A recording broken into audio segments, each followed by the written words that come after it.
Jadi saat ini ada 70 negara terikat dengan obor. One Belt, One Road. Semua di belt diikat dengan satu, roadnya ke Beijing semua. Jadi cara dia memprinting yuan adalah berbasis project di negara orang. Saya ulangi lagi ya. IMF memprinting money dolarnya menggunakan project di negara lain, dan itu sekarang ditiru oleh obor One Belt One Road-nya dia. Jadi negara-negara 70 negara, ada Pakistan, ada Sri Lanka, Papua Nugini. Mungkin 60% portfolionya diambil oleh obor tadi. Jadi dia ngeprint yuan berbasis project di negara lain gitu ya. Nah, apa yang Amerika lakukan adalah Amerika mau melakukan deoborisasi. Jadi dia mau cara membuat miskinnya project obor itu adalah deoborisasi. Jadi kalau Trump menang, menurut saya Cina lewat. Tapi Trump ini compang-camping sekarang karena globalis cabal, si kaum Bilderberg sangat benci sama Amerika karena globalis cabal itu sudah kawin sama Partai Komunis Cina, sehingga seluruh proyek globalis semua ada di Cina. Jadi sekali lagi, ini menarik nih. Cina pasang badan sebagai underlaying, sebagai pondasi dari seluruh globalis cabal. Cina bermain karena globalis senang sama negara otoriter. Dia nggak senang sama negara demokrasi. Otoriter kan one man, suara pemimpin langsung diikuti suara rakyat. Rakyat nggak mau disikat rakyatnya gitu ya. Itu anti demokrasi gitu.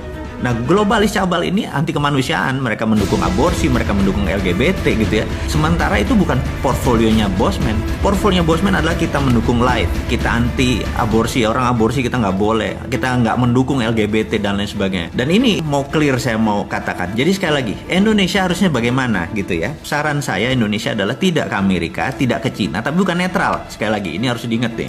Netral itu artinya nggak ada posisi. Kita harus ambil posisi. Jadi saya berharap Indonesia ke depan memanfaatkan konflik kisruh ini. Saya udah pernah cerita tentang choke point. Sekarang kita nggak bicara itu. Kita ada lagi untuk menyelesaikan masalah itu adalah, nah ini. Jadi sahabat semua, kira-kira 2 minggu yang lalu saya membuat video yang ternyata sangat menggemparkan karena video itu adalah The Secret Meeting That Changed Indonesia. Di mana saya terinspirasi dengan peristiwa tahun 89, di mana ada The Secret Meeting That Changed China, di mana China merubah center of gravitatis atau pusatnya dari menjadi independen, menjadi tidak bergantung pada IMF. Dia punya ukuran sendiri, dia punya hukum dagang sendiri, dia punya meteran sendiri yang dia lakukan dan membuat China sebesar sekarang. Itu sebenarnya saya sangat terinspirasi dengan China, bahwa Indonesia waktunya sekarang. Kenapa waktunya sekarang? Saya mau terang.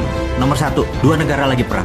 Dan ini adalah perang benar-benar pasti terjadi. Dan begitu mereka memenangkan perang, misalnya Tiongkok memenangkan perang, ya sudah, dunia akan rule by Tiongkok. Kemudian kalau Amerika menang, ya rule by Amerika gitu ya. Dan kita tahu bagaimana Amerika rule the world-nya gitu ya. Nah, sekarang who will win? Pertanyaannya, siapa yang akan menang? Dimanapun perang, panjang syaratnya ya. Kalau perangnya panjang, dua-duanya hancur gitu ya. Maka itu saya mungkin orang yang paling aneh mengharapkan ini perang fisik, benar-benar tembak-tembakan dan perangnya lama, dunianya hancur dua-duanya. Ini kesempatan kita unggul, itu satu. Yang kedua adalah kita ini mau mengingatkan Pak Jokowi. Pak Jokowi, Anda orang paling beruntung sedunia, di mana Anda saat ini mempunyai suara di partai itu lebih dari 60%, bahkan saya menduga lebih dari 70%. Kalau Anda udah dapat 70%, 2/3 suara lebih, Anda absolut. Dan ini bagus. Kenapa bagus? Karena kalau politiknya gonjang-ganjing, Anda nggak kontrol, Anda tidak bisa melakukan apa yang akan kita sarankan. Jadi saya ada 2. Nomor 1, kenapa saya sebut time is now? Time is now gitu ya. Pak Jokowi nggak bisa. Saya sengaja sekarang bicaranya kepada pemimpin tertinggi yang secara sah Anda berkuasa. Saya mau mengingatkan, Pak, ini perang gitu ya. Perang ini Anda harus ubah seluruh pemainnya yang jago perang. Percaya saya, kalau Anda masih pakai tim yang lama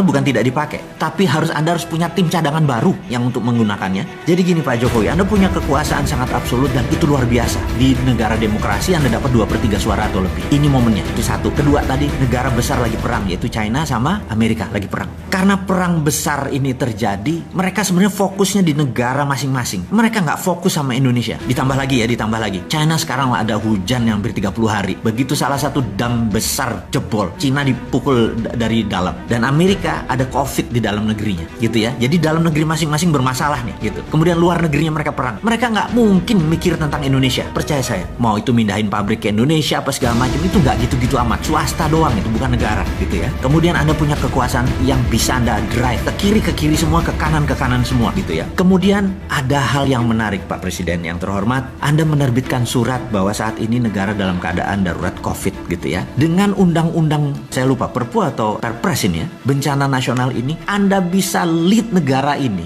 menjadi sangat ngebut di mana dunia yang lainnya akan lumrah. Iya dah, nggak apa-apa deh gitu ya. Dan terakhir yang nomor 4, Pak Jokowi, saat ini semua negara melakukan yang namanya deglobalisasi. Deglobalisasi artinya dulu kan ada namanya global supply chain. Jadi ini nyuplai ke sini, nyuplai ke sini, rumit sekali global supply chain. Sekarang banyak negara yang lagi diblok, lagi nutup, lagi mau perang dan lain sebagainya. Jadi deglobalisasi adalah every country for their own. Jadi Indonesia untuk Indonesia, Singapura untuk Singapura dan lain sebagainya. Jadi Indonesia sangat diuntungkan karena Indonesia bisa makan dengan bangsanya sendiri. Kalau ke Singapura, begitu deglobalisasi langsung shrinking 40%. Bapak tahu bahwa dia mendadak langsung turun ekonominya 12% dan shrinkingnya itu 40%. Jadi mengecil mendadak volumenya. Korea Selatan sudah mengecil karena nggak ada bahan baku. Indonesia nggak ada masalah, Indonesia nggak akan mengecil. Dan sekali lagi yang kita mau ingatkan, dengan 4 hal itu, maka yang kita harus lakukan adalah melakukan apa yang China lakukan. Kita tiru, jangan ngikuti maunya Cina, tapi tiru langkah Cina. Cina 30 tahun yang lalu, saya udah berkali-kali bilang, dia menerbitkan renminbi dengan yuan berbeda. Renminbi berdasarkan project itu ya.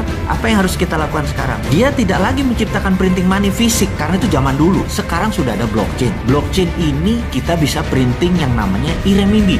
Ini kalau kita Cina. Dia sudah melakukan e-renminbi. Mulai Mei dia melakukan e-renminbi dan puncaknya 2021 dia akan melakukan e-renminbi menggunakan digital currency berbasis blockchain. Apa yang kita lakukan? Kita juga sama. Gunakan e-rupiah untuk membangun ekonomi Indonesia seperti halnya e-renminbi. Sama persis copy paste dan Anda nggak usah ragu-ragu, Pak. FGD mikir dulu INA itu, Pak. Saat ini kalau mau menggunakan cara pemikiran bos-bos kita, pejabat-pejabat kita yang masih dengan cara Keynesian, masih dengan cara ini nanti inflasi segala macam, di digital blockchain nggak bisa korupsi. Orang datanya kita tahu kan, trusted open ledger gitu ya. Jadi cara bantunya kemana? Ke UKM industri nomor 1, UKM yang trading nomor 2, tapi trading lokal, jangan ada import dan ekspor. Jadi UKM kalau mereka misalnya perlu duit 1 miliar gitu ya, mereka punya jaminan katakanlah project aset, mereka bisa kita valuasi kok aset mereka 500 juta gitu ya, kasih 300% Pak, bukan kayak kredit bank sekarang punya 1 miliar keluarin cuma 70%, punya 1 miliar keluarin 3 kali lipat. Rupiah tadi adalah Anda cuma digital, nggak perlu ngeprint, nggak usah ngabisin kertas, langsung pindah, dan infrastrukturnya udah ada, sudah ada OVO, sudah ada GoPay, sudah ada Dinaran. Anda udah ada pakai Dinaran, tinggal distribusi aja, tinggal mau 3 miliar tadi untuk sektor produksi, pokoknya 5 tahun mereka nyicil setiap bulan berapa, balik. Saya yakin Pak, kalau Bapak lakukan itu, ekonomi Indonesia, terutama industri Indonesia akan the best in the world. Pada saat mereka perang ini Pak, kita nyolong di tikungan. Jadi 2024 kita bisa number 1 country, bukan number 4. PricewaterhouseCoopers pernah bilang kita akan big 5. Enggak Pak, kalau perlu kasih saya untuk operasi intelijen Pak, saya bikin Amerika sama Cina malah perang Pak. Kasih gua 1 pesawat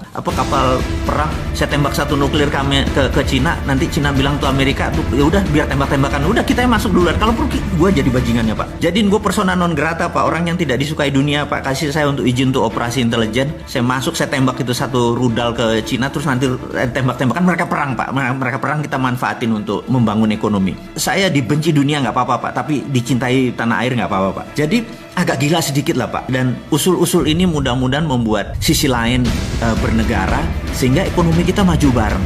Jadi dulu Pak, di tahun 45 ini saya ngomong sengaja kepada pemimpin dan pejabat negara lainnya, Bapak Ibu, mungkin ada yang Ibu, di tahun 45 kita merdeka karena common sorrow, menderita bersama gitu ya. Sekarang ini ada yang seneng, ada yang susah. Jadi sekarang kita nggak kompak. Jadi cara untuk membuat bangsa kita ini kompak, 1 Pak, cepet-cepet buat common happiness Pak, cepet-cepet buat seneng bareng. Jangan susah bareng Pak, kita udah capek tahun 45 aja kita susahnya. Kalau sekarang ke depan kita harus buat common happiness, kita mau seneng bareng Pak. Cara senengnya bareng gimana? Pegang masing-masing duit untuk sektor produksi Pak. Begitu UKM sektor produksinya dibangun Pak, 97% angkatan kerja itu adalah di tangan UKM Pak. Gak usah mikirin perusahaan yang gede-gede itu yang bilion-bilion dolar pakai ngutang asing lagi. UKM aja Pak dengan rupiah, selesai masalahnya. Saya yakin Bapak dan pejabat semua yang saat ini menjabat gak ribet ke otaknya. Gak usah bawa seorang Sontoloyo ini ke istana atau ke menjabat Pak. Cukup konsepnya diterima, saya sudah happy Pak. Karena kalau bangsa kita happy ya kita happy. Dan selesai masalah kita menjadi champion, menjadi pemenang. Jadi tanpa berpanjang-panjang sahabat, itu adalah cerita mengapa the moment is now, waktu sekarang. Bisa nggak tahun 2021? Nggak bisa. Bisa nggak nanti 2024? Nggak bisa. Waktunya tuh sekarang gitu ya, pondasinya ini dipasang. Kasih 6 bulan lah untuk buat rupiah itu. Bapak buat badan usaha, bukan badan usaha, mungkin badan otorita tentang keuangan. sesederhana itu. Jadi saya pikir bicara dengan Pak Presiden, mungkin saya nggak pernah bisa waktu, Bapak terlalu sibuk. Karena kalaupun saya diundang ke Pak Presiden, saya nggak mau duduk di depan meeting room. Saya minta waktu dengan Bapak adalah jagongan, Pak. Kita sarungan, saya ngeteh, Pak, saya nggak ngopi ya, Bapak yang ngopi gitu ya. Jadi kita jagongan, Pak. Ngomong santai, Pak, nggak ngomong struktural, kita ngomong santai. Jadi kalau itu dilakukan saya mau, Pak. Ketemu panjenengan, kita ngobrol, ngarol ngidul, terus sharing. Dan saya sederhana, Pak, orangnya, Pak. Saya nggak minta jabatan, saya minta Bapak yang melaksanakan karena Bapak megang mandat untuk menerbitkan e-rupiah. E-rupiah itu solusi. Semua infrastrukturnya ada, Pak. Dan saya tahu tim Bapak kuat.